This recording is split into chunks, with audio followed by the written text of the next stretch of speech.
Vamos a ver la clase de miembro superior, que era esta que habíamos visto anteriormente. Creo que tienen unas variaciones las clases, pero esta es la que recibí y la que vamos a ver. Generalmente igual le va a servir igual que la otra. ¿Ya? Entonces, la primera parte del miembro superior es osteología. Voy a repasar las cosas que ya vimos en clase, por lo tanto voy a ir bastante rápido. Bien. Este hueso de la escápula, entonces, recuerden que tiene esta forma especial como de pirámide o un triángulo, ¿cierto? Por lo tanto, vamos a tener tres márgenes bien marcados: margen medial, margen lateral y margen superior. ¿Ya? Y ángulos bien clarísimos como el ángulo superior y ángulo inferior. Importante el ángulo superior porque habíamos dicho que aquí se inserta el elevador de la escápula. Y en la parte posterior del ángulo inferior, es decir, en esta parte, se va a relacionar a un músculo que toma el nombre de dorsal ancho. Y era la típica discusión que habíamos conversado del latísimo del dorso, que también lo pueden llamar. ¿Ya? Entonces, es normal entonces que los nombres en latín pasen al idioma español. Y por lo tanto, el nombre correcto debería ser dorsal ancho. ¿Ya? Aunque igual lo pueden llamar latísimo del dorso. Ahora, si nos fijamos hacia la parte anterior, este hueso es cóncavo, si lo pudieran ver. ¿Ya? Una vuelta es como una fosa. ¿Ya? Y por lo tanto, esta estructura se va a llamar fosa subescapular. Bien. Si lo vemos en la parte del margen lateral, veríamos que se produce una especie de concavidad también, ¿cierto? Una estructura bien marcada acá que toma el nombre de cavidad glenoidea, o fosa glenoidea, que puede ser también, ¿cierto? Y bajo él y sobre él yo encuentro tubérculos que toman relación con la estructura glenoidea. Por lo tanto, si tengo un tubérculo abajo, voy a tener un tubérculo infraglenoideo y arriba va a tener un tubérculo supraglenoideo. Esos tubérculos son súper importantes porque aquí llegan diferentes tendones. Por ejemplo, habíamos conversado que en el tubérculo supraglenoideo llega la cabeza larga del músculo bíceps braquial. Y en el tubérculo infraglenoideo llega la cabeza larga del tríceps braquial. Si se fijan, cabeza larga del tríceps en el infraglenoideo y en el supraglenoideo la cabeza larga del bíceps braquial. Fosa o cavidad glenoidea. Y en el margen superior, si lo vemos, ¿cierto? Paradito. ¿Cierto? Veríamos primero eso que es la escotadura superior de la escápula y un poquito más hacia inferior la escotadura inferior de la escápula por donde avanza el lápiz. Escotadura superior y escotadura inferior. Importante porque ahí van a pasar diferentes vasos, nervios, etc. Ahora, hacia el margen superior y justo cuando casi ya va a formar la cavidad glenoidea se forma este proceso hacia la parte anterior que toma el nombre de proceso coracoides. ¿Ya? Del latín pico de cuervo significaba. ¿Bien? Y hacia la parte posterior, nosotros, si bien recuerden que encontrábamos acá la fosa subescapular, aquí vamos a encontrar dos fosas que están delimitadas por una estructura muy importante que está siempre en la parte posterior de la escápula, que es la espina de la escápula. ¿Bien? Por lo tanto, esta es la espina de la escápula. La continuación lateral, porque lateral acuérdense que está la cavidad glenoidea, de la espina es el acromio. ¿Ya? Muy importante porque ahí van a llegar diferentes estructuras. Vamos a encontrar un ligamento que llega ahí. Y importante sobre todo porque va a llegar este huesito que es la clavícula. ¿Ya? Ahí articula, ¿ven? Directamente. Ahora, esto va a dejar dos fosas. La fosa supraespinosa, porque está en relación a la espina, recuerden. Y aquí, por lo tanto, va a estar el músculo supraespinoso. Y aquí, adivinen. ¿Ya? Fosa infraespinosa. Y adivinen qué músculo va a estar. El infraespinoso. ¿Ya? En los márgenes también vamos a encontrar diferentes inserciones. Por ejemplo, ya habíamos hablado que en el ángulo superior llegaba el músculo elevador de la escápula. Pero con el margen medial vamos a encontrar siempre los músculos que se llaman romboides. Y se cumple una ley bien clara que el mayor, como los papás, siempre sostienen a los hijos y por lo tanto los menores van a estar arriba. Siempre el romboides mayor está más abajo y el romboides menor está arriba. O sea, mayor abajo, menor arriba. Aquí recuerden que encontramos la relación con el músculo dorsal ancho, el elevador de la escápula. Aquí nace el supraespinoso y aquí veríamos el infraespinoso. En su margen lateral ahora encontraríamos otros músculos que toman el nombre de redondos. ¿Ya? Acá estaría el redondo mayor y el redondo menor en sus inserciones. ¿Ya? Aproximadamente, ¿cierto? Mayor siempre abajo, menor arriba y más sumado a eso al músculo infraespinoso. Eso es importante cuando veamos el manguito rotador, ¿ya? Que está compuesto por 4 tendones alrededor de la articulación del hombro. Bien, creo que hemos visto todo. Lo de escápula vamos con el siguiente hueso, que es la clavícula. La clavícula, como dijimos, lo primero que tenemos que fijarnos es si estamos en la parte superior o inferior. La parte superior es bastante lisa, si lo vemos ahí, ¿cierto? Esto es bastante liso, y si lo vemos por la parte inferior ya encontramos diferentes relieves óseos, ¿ya? Acuérdense que aquí, ¿cierto? La clavícula, después tenía que determinar si tengo el extremo lateral o medial, y para eso tengo que saber dónde está el extremo esternal o el extremo acromial. Entonces, para eso recuerden que el cabezón o la estructura más gordita, por así decirlo, si fijan ahí, va a ser el extremo que se une al esternón. Por lo tanto, este es el extremo esternal. Y acá, mucho más planito y mucho más pequeño, fíjense, más aplanado claramente, es el extremo acromial. Esto se une al acromial de la escápula y esto se une al esternón. Ahora, teniendo claro entonces que esto es superior, esto es inferior, este es el extremo acromial y este es el extremo esternal, tenemos que diferenciar la clavícula, si es del lado derecho o del lado izquierdo, ¿ya? Y por último, la última pista para poder determinar eso era saber la convexidad anteromedial, ¿cierto? Que es esta, y la concavidad anterolateral de la clavícula, ¿ya? De ahí entonces que toma una forma bien clara como una S, ¿cierto? Se describe clásicamente este hueso, que para algunos es un hueso plano y para otros un hueso largo. Bien. Por la parte inferior, ¿ya? Vamos a dejar primero claro que este es del lado derecho, ¿cierto? Uno se palpa acá, lo que se palpa acá es esto, y lo que se palpa hacia el lateral es la parte cóncava. Bien. Vamos por la parte inferior. En la parte inferior hay una impresión muy importante que es para la inserción del ligamento costoclavicular. Veo un surco que es para el músculo subclavio y veo una línea trapezoidea, además del tubérculo conoideo, que se van a insertar unos ligamentos muy importantes que se llaman en conjunto ligamentos coracoclaviculares. Recuerden que cuando se lesionan los coracoclaviculares, que son el trapezoideo más el conoideo, aparecía el signo de la tecla, cuando la clavícula tiende a subir por la contracción propia del trapecio, ¿cierto? Porque pierde la fijación en parte de los ligamentos que veíamos abajo, ¿cierto? O que se desgarran ligamentos laterales también, como habíamos visto. Bien. Eso con la clavícula, vimos la escápula, vamos con el húmero. El húmero, en la parte anterior, recuerden siempre, compuesta por su cabeza, bastante lisa, y recordemos que la cavidad glenoidea solamente cubre un tercio de la cabeza umbral.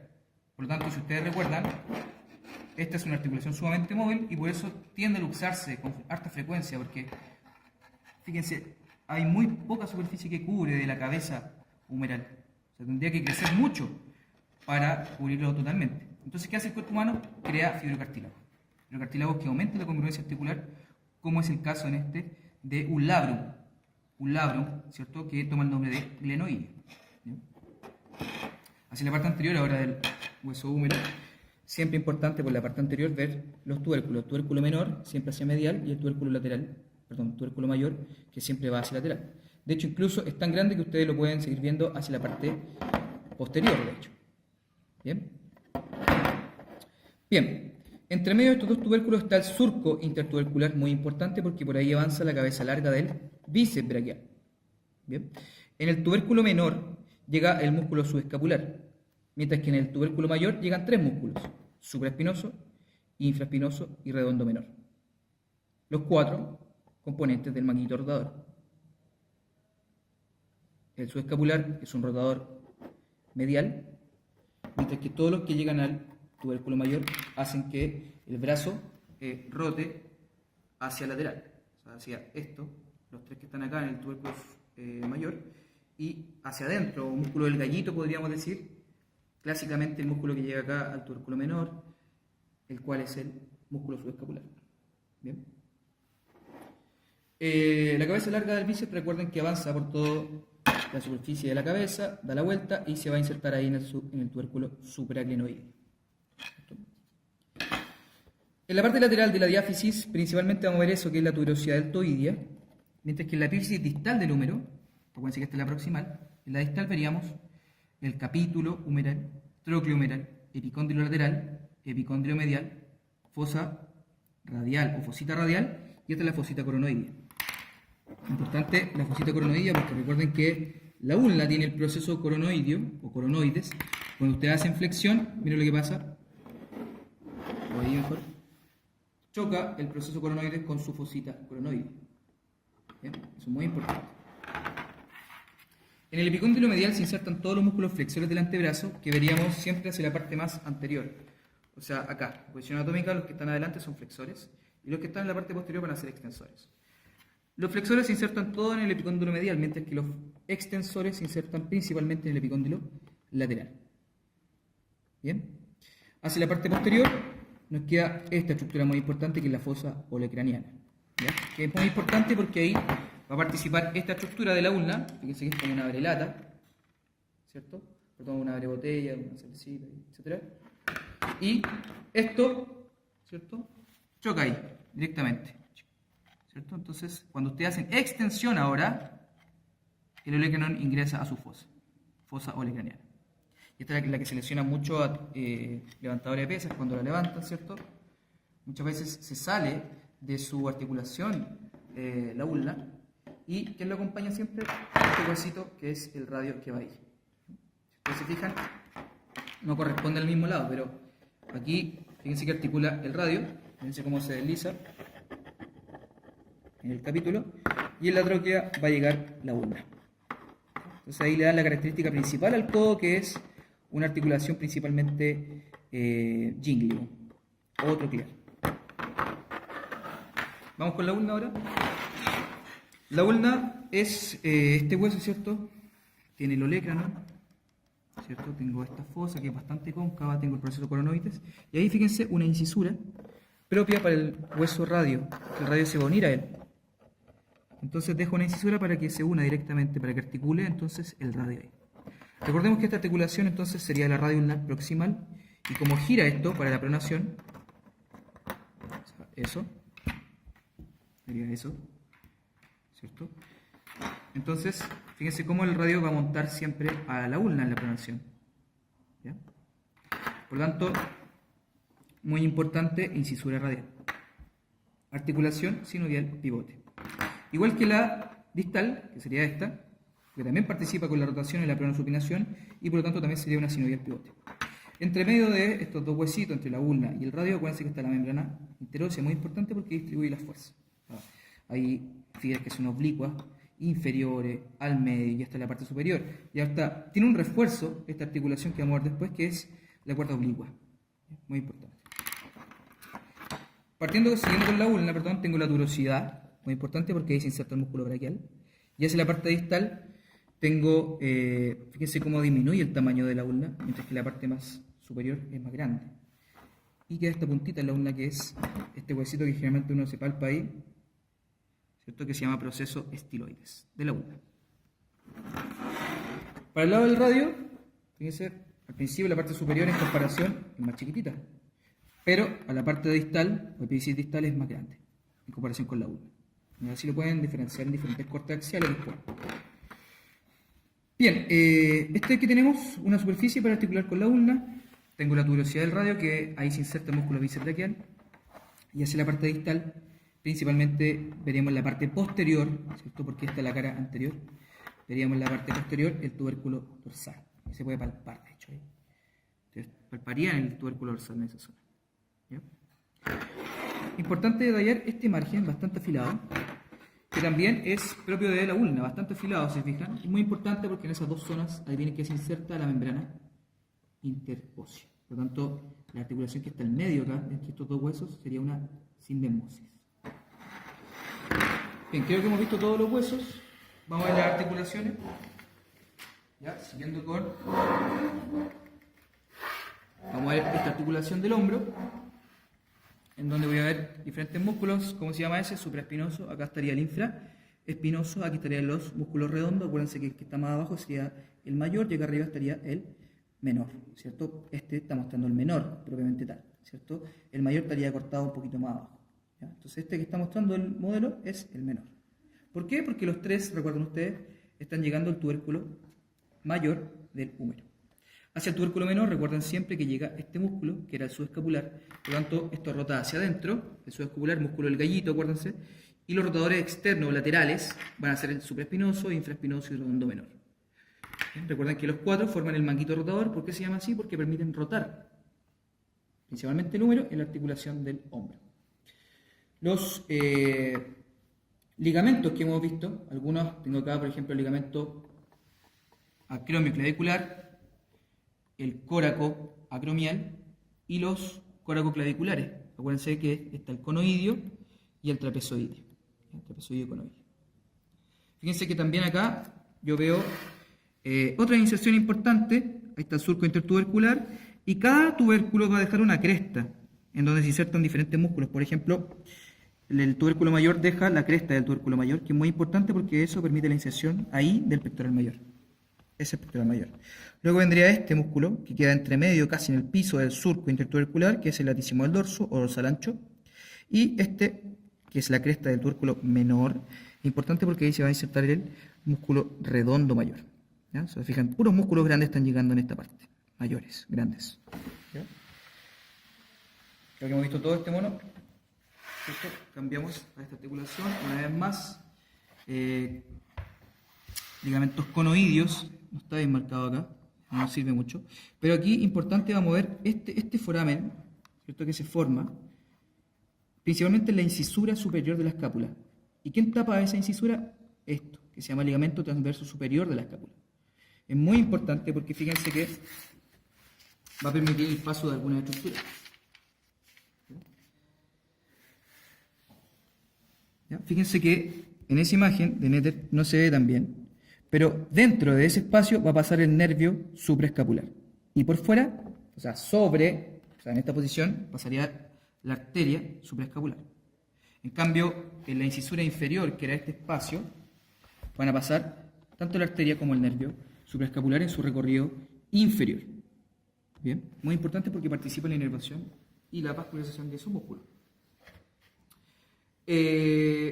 Ligamentos glenohumerales. Acuérdense, los ligamentos glenohumerales, que en la parte inferior eran más flácidos, ¿cierto? No eran tan firmes como los superiores, porque los ligamentos glenohumerales inferiores dejan un receso, como un colgajo de ligamentos que toma el nombre de receso axilar. Y eso es súper importante porque permite, cuando uno realiza abducción, que estos ligamentos puedan estirarse, ¿cierto?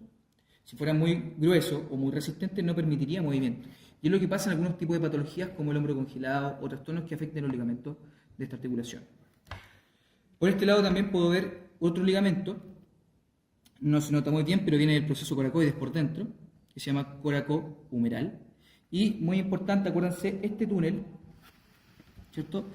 Que era el túnel por donde avanza el tendón del supraespinoso. Entonces hay muchas veces que se producen, aquí nace el músculo, acuérdense, y avanza por el túnel hasta el tubérculo mayor, y muchas patologías que afectan ese tendón, porque ese espacio a veces es muy pequeño. ¿Ya? Ese es el espacio subacromial o túnel subacromial, porque está obviamente debajo del acromion. ¿Bien?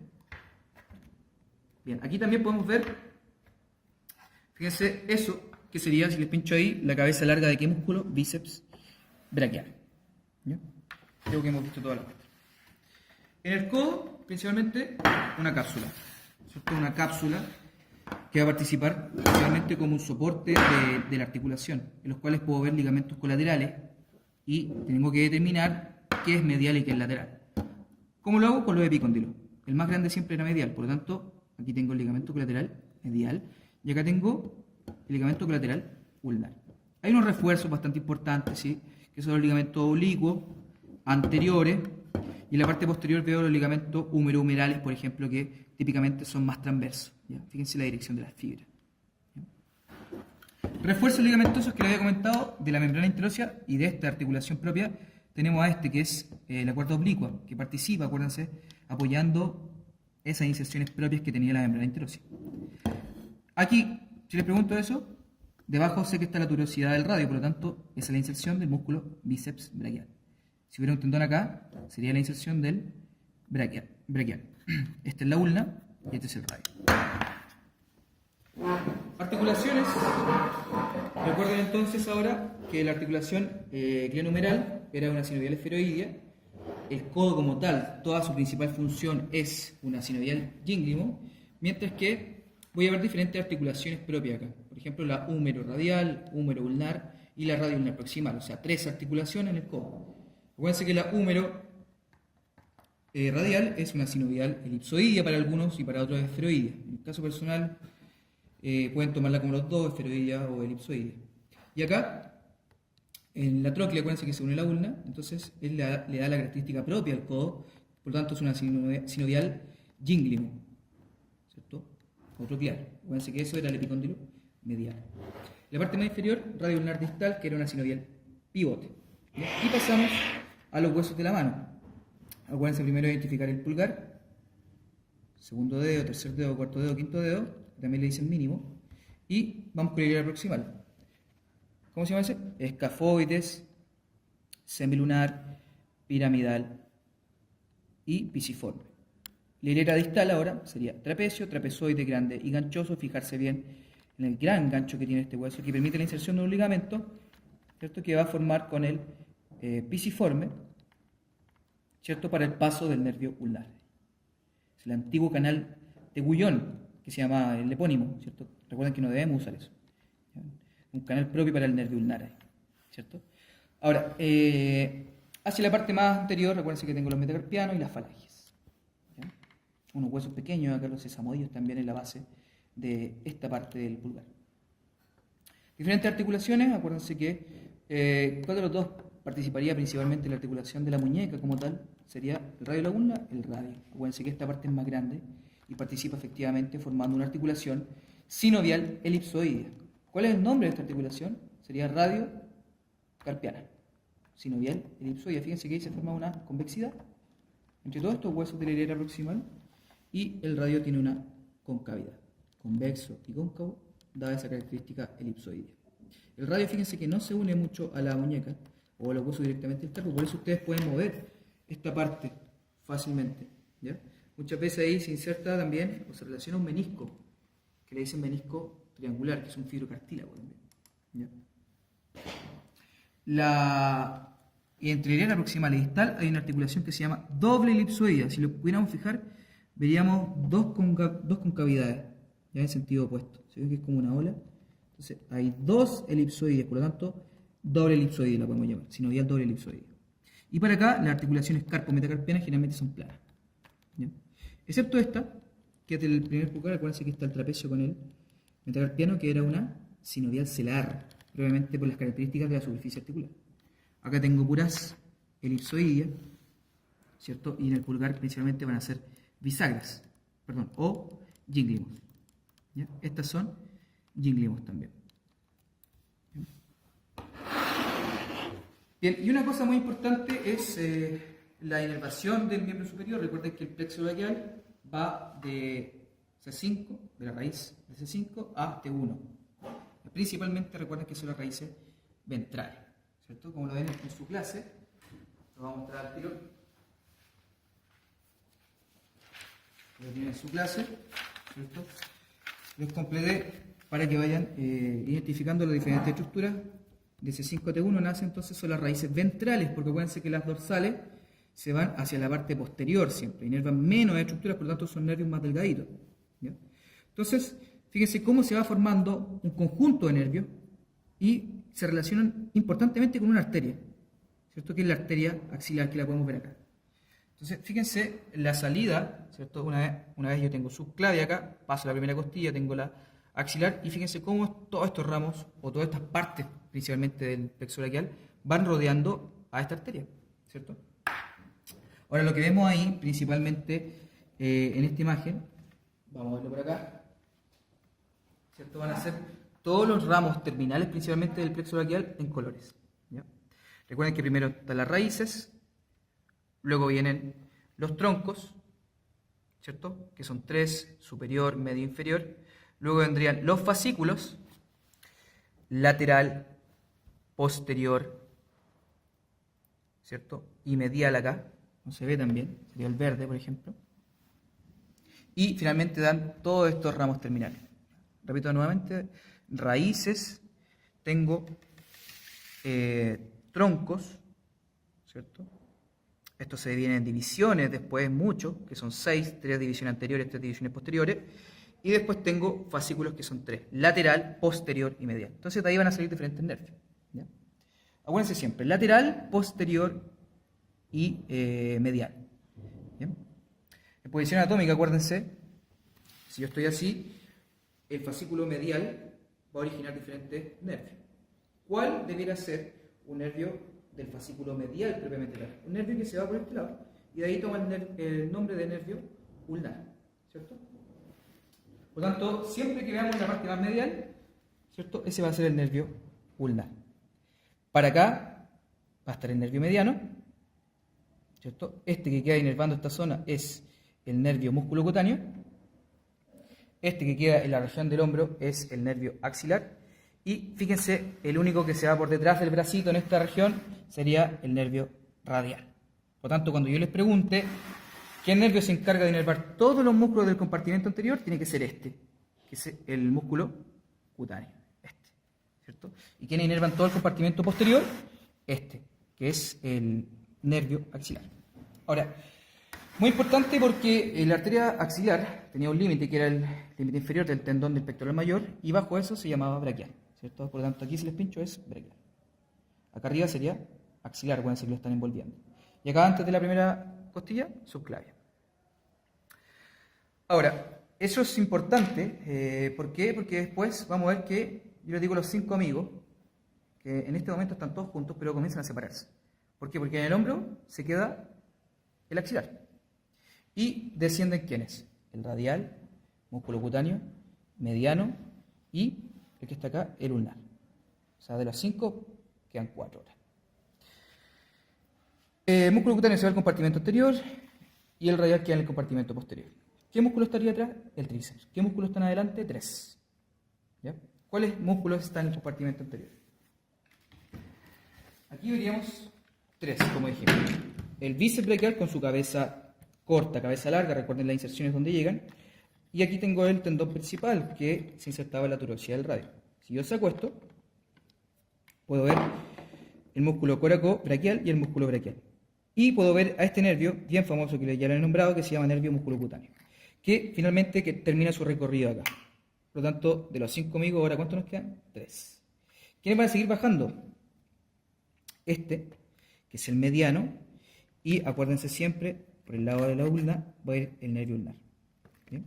Hacia la parte posterior, recuerden que íbamos a ver nosotros, vamos a ver si se ve, ¿cierto? A este nervio que es el nervio radial, por lo tanto está inervando este músculo que es el tríceps. Ahora, faltan acá diferentes arterias. Sabemos que aquí está la braquial, ¿cierto? Y en la parte posterior, el nervio radial es acompañado por la arteria braquial profunda. Por lo tanto, nunca hay que perderlo de consideraciones. ¿Ya? Siempre un nervio acompañado de arterias principalmente. Y venas satélites. Bien. Cuando nos vamos acercando ahora hacia la parte del antebrazo,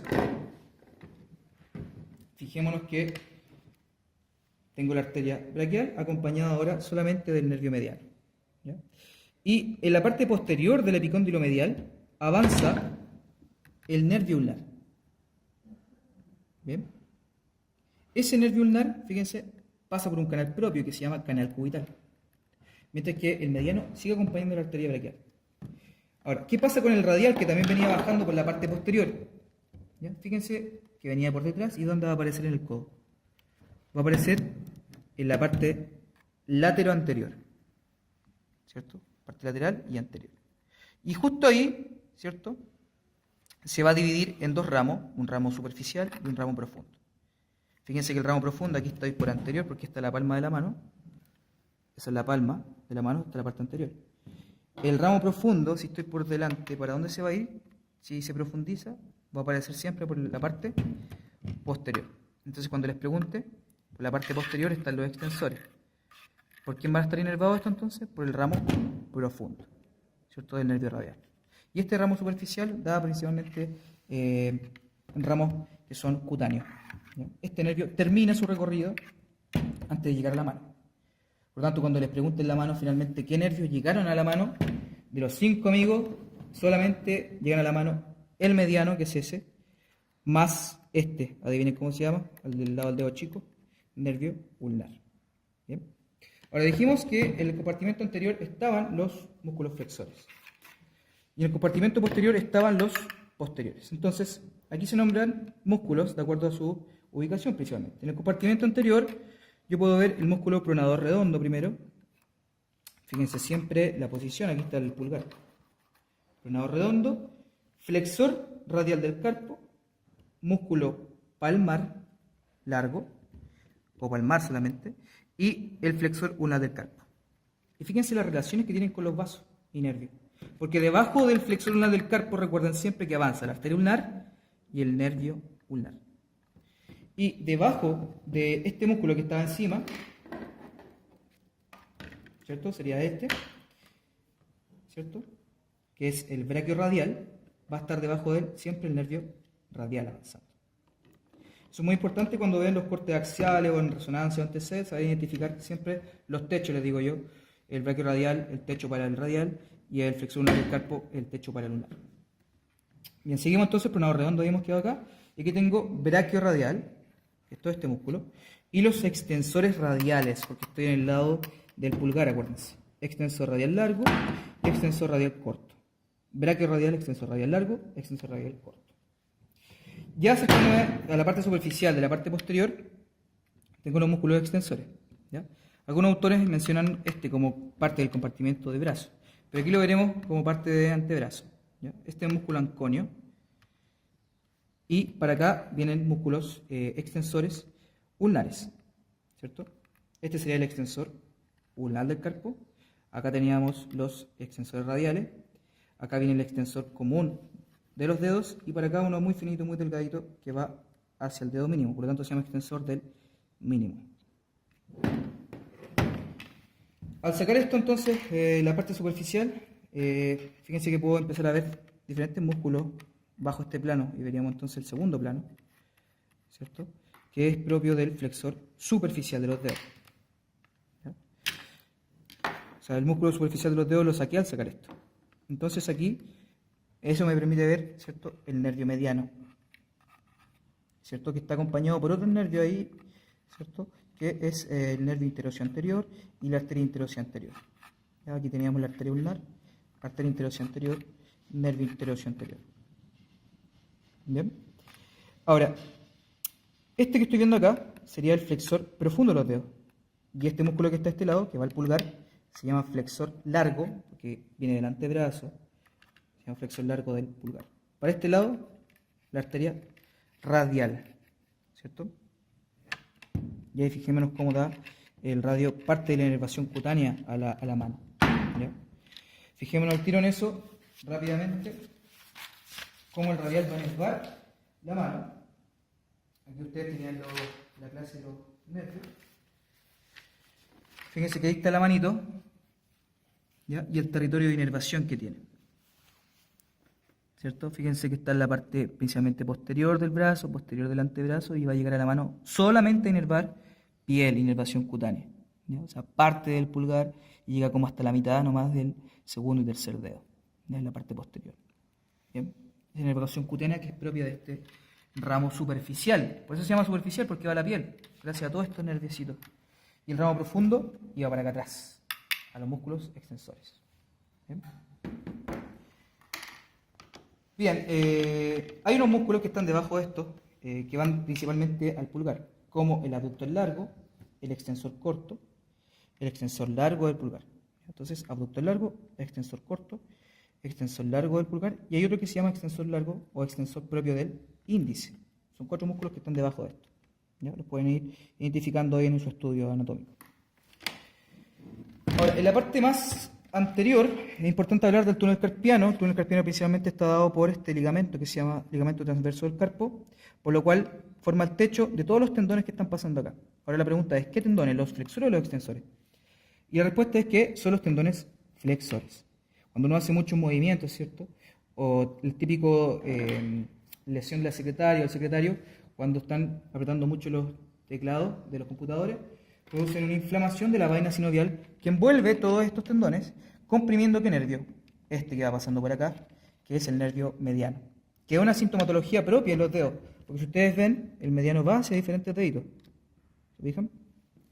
Ahora, el mediano y el ulnar van a inervar músculos propios de la mano. ¿Bien? El nervio ulnar, la pregunta es, ¿pasa por el túnel del carpo? La respuesta es que no, pasa por un canal aparte, que habíamos visto y hablado anteriormente. ¿ya? No pasa sobre el túnel del carpo, sino que pasa encima. Aquí se ve dentro, pero aquí hay que sacar ese ligamento y veríamos otro que está formando el techo. ¿Ya? Esto no pasa dentro del túnel del carpo. ¿Bien?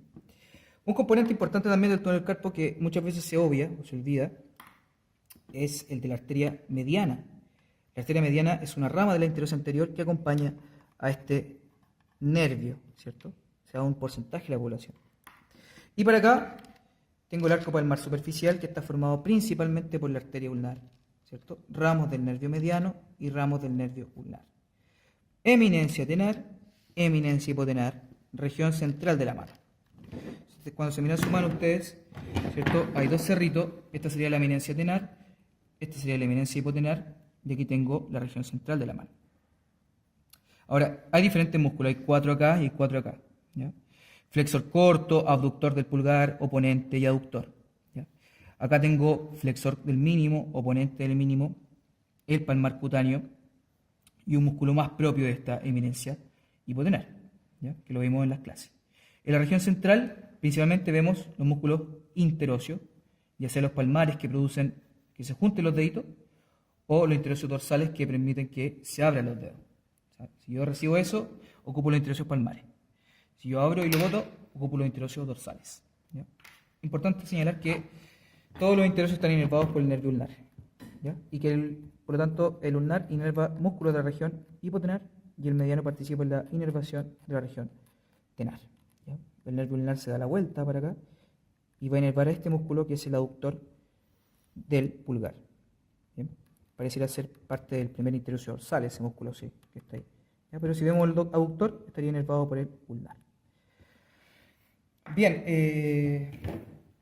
la parte superficial ahora, fijémonos acá en el siguiente monito de su clase. ¿Ya?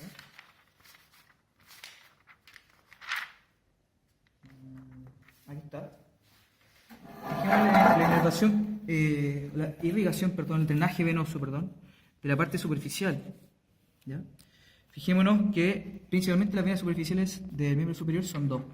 Hacia el lado lateral, ¿cierto? Lateralmente, está la vena cefálica.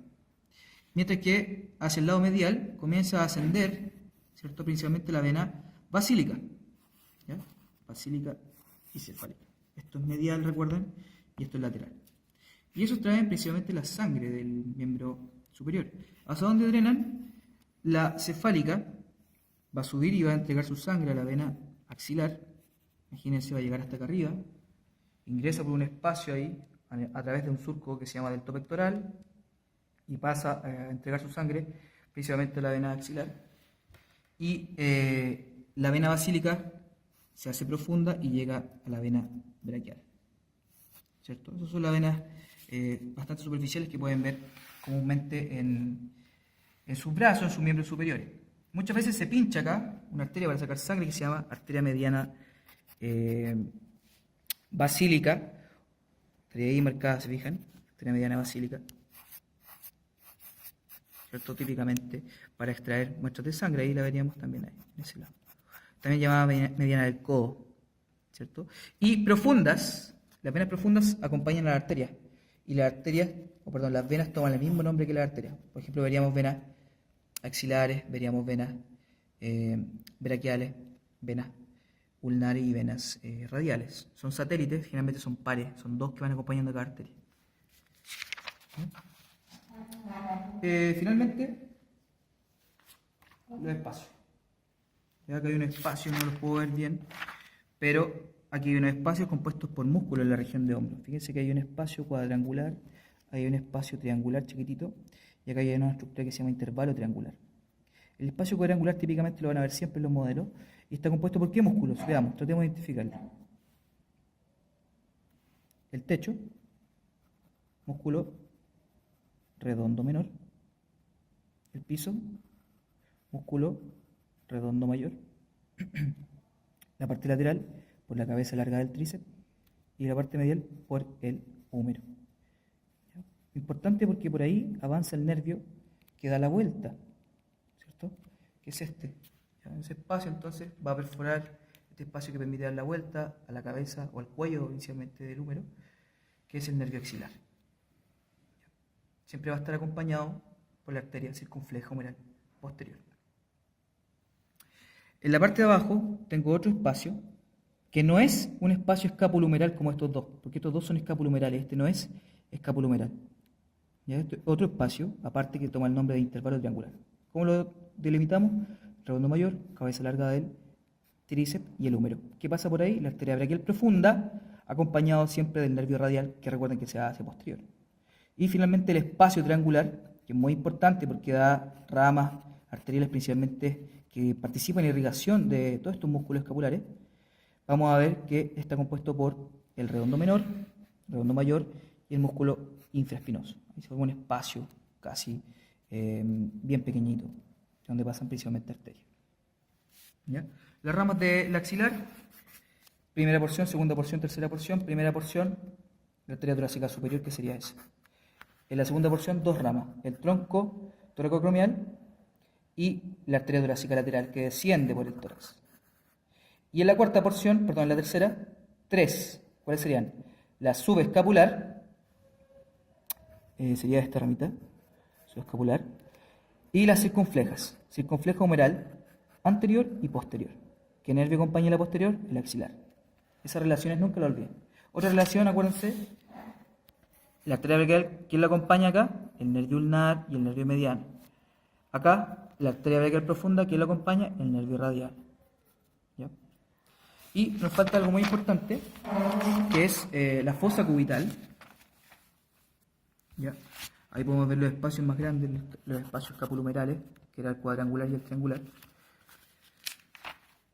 Nos falta ver la fosa cubital, ya que es una fosa del codo. Una fosa del codo sería esta, compuesta por diferentes músculos. Primero se hace una línea imaginaria entre los epicóndilos, y después tengo el límite lateral de esa fosa que está dado por el braquiorradial y el límite medial dado por este que es el pronador redondo. El contenido va a ser la arteria braquial que viene pasando por acá, más el nervio mediano. ¿Ya? Acuérdense que el ulnar está pasando por debajo del epicóndilo medial, entonces ahí muchas veces, cuando uno se pega en el codo acá, en esta zona, a veces queda la corriente, porque obviamente el nervio ulnar está pasando por ese canal que de hecho deja un surquito ahí, no se lo puede palpar y que quizás le da la corriente o le duele, y es propio porque por ahí pasa el nervio ulnar. ¿Ya? Entonces la fosa cubital permite el paso del mediano y la arteria braquial. El radial tampoco puede pasar por acá porque viene por la parte posterior, pero sí la parte lateral, ¿cierto? Permite avisarlo o divisarlo, perdón, cuando aparece ya hacia la parte anterior y su posterior división. ¿Ya? Falta un músculo acá muy importante, en la región del radio principalmente, este músculo, ¿cierto?, que se encuentra relacionado directamente con el radial, que es el supinador. ¿Ya? Cuando vean el radial, fíjense siempre en el supinador que se relaciona directamente con él.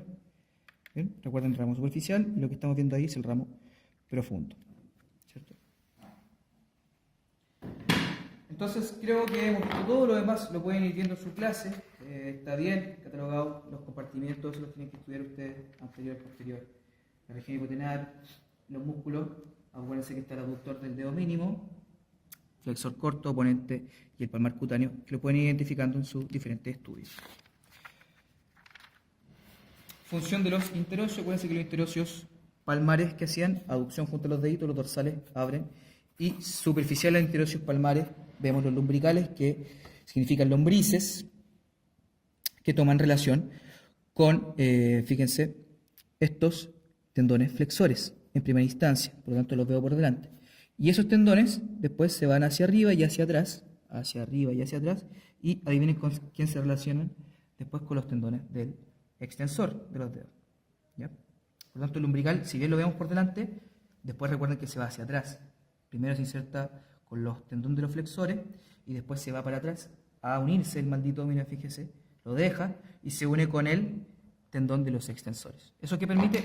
Este tipo de movimiento. O sea, flexión metacarpofalángica y extensión interfalángica por su inserción en los extensores. Flexión metacarpofalángica y extensión interfalángica. ¿Cierto? Creo que hemos visto todo. ¿Cierto? Si se nos queda algo en el tintero, lo podemos ir solucionando en el camino o lo pueden ir estudiando en sus diferentes laboratorios. ¿Ya? Así que eso por ahora. Gracias.